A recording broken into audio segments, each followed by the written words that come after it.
Nous sommes aujourd'hui au siège des Nations Unies à New York pour la conférence de l'Union africaine sur le challenge.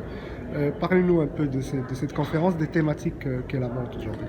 Alors écoutez, alhamdoulilah, je ne peux que me réjouir du nouveau succès de cette conférence African Union Challenges organisée par l'Institut Amadeus en partenariat avec l'Académie diplomatique italienne.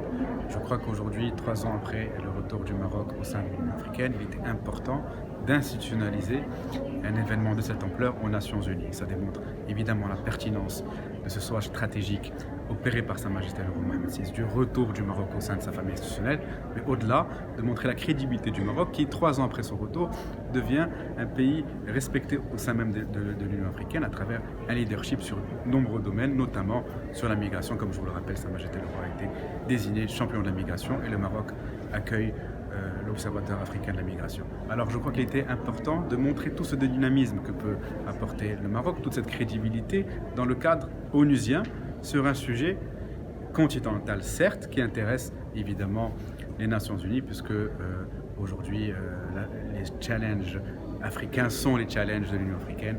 Et évidemment, dans ce cadre multilatéral, il était utile de pouvoir réunir experts, acteurs politiques, acteurs onusiens autour des thématiques les plus importantes qui concernent le continent, c'est-à-dire la paix, la stabilité, la sécurité, mais au-delà de ça, l'intégration économique africaine à travers ce nouveau projet qui est la zone africaine continentale de libre-échange et qui est en train d'être mise en œuvre avec la participation de l'ensemble des pays africains et dans lequel le Maroc a évidemment une contribution positive à apporter. Bien évidemment, des initiatives qui sont les bienvenues, qui sont très demandées pour un continent qui demande beaucoup de réflexion. Et après cette deuxième édition, est-ce que vous voyez cette conférence s'inscrire dans la durée?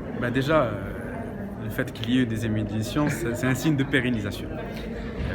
Et aujourd'hui, nous avons organisé cet événement dans la salle ECOSOC, qui est la deuxième plus grande salle des Nations Unies après la salle de l'Assemblée Générale. Donc il y a aussi une montée en gamme par rapport à l'année dernière. Et on s'inscrit dans la durée, dans ce partenariat avec l'Académie diplomatique italienne, qui est un exemple de coopération nord-sud dans un cadre sud-sud de réflexion panafricain, et qui démontre aussi l'intérêt, l'attractivité de plus en plus important du continent africain, notamment sur des enjeux économiques. Vous avez parlé tout à l'heure du rôle du Maroc au sein de l'Union africaine, notamment la désignation de Sa Majesté le Roi Mohammed VI comme champion de la migration. Est-ce que vous pouvez nous en dire un peu plus sur le rôle du Maroc, justement au sein de cette réflexion, de cette pensée générale de l'Afrique? Dès que le Maroc a adhéré ou est retourné au sein de l'Union africaine le 30 janvier 2017, le Maroc a été opérationnel sur bon nombre de sujets. Il y a évidemment cette question de la migration, puisque le Maroc aujourd'hui, à travers toute la politique portée par Sa Majesté le Roi Mohammed VI de régularisation en nombre des migrants subsahariens, de mise en place de cadres leur permettant aujourd'hui de travailler, de s'installer et d'avoir aussi une sécurité sociale qui leur puisse permettre de jouir de leurs droits de migrants, fait en sorte que le Maroc est aujourd'hui un acteur crédible, tant sur le plan africain que sur le plan mondial.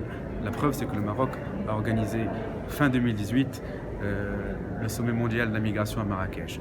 Mais sur d'autres questions, le Maroc est aussi un acteur crédible au sein de l'Union africaine, puisqu'il s'est fait élire 1 an après son retour en tant que membre du Conseil paix et sécurité de l'Union africaine. Donc le Maroc est un acteur évidemment crédible, il a un leadership sur un certain nombre de questions continentales, tant sur le plan politique que sur le plan économique.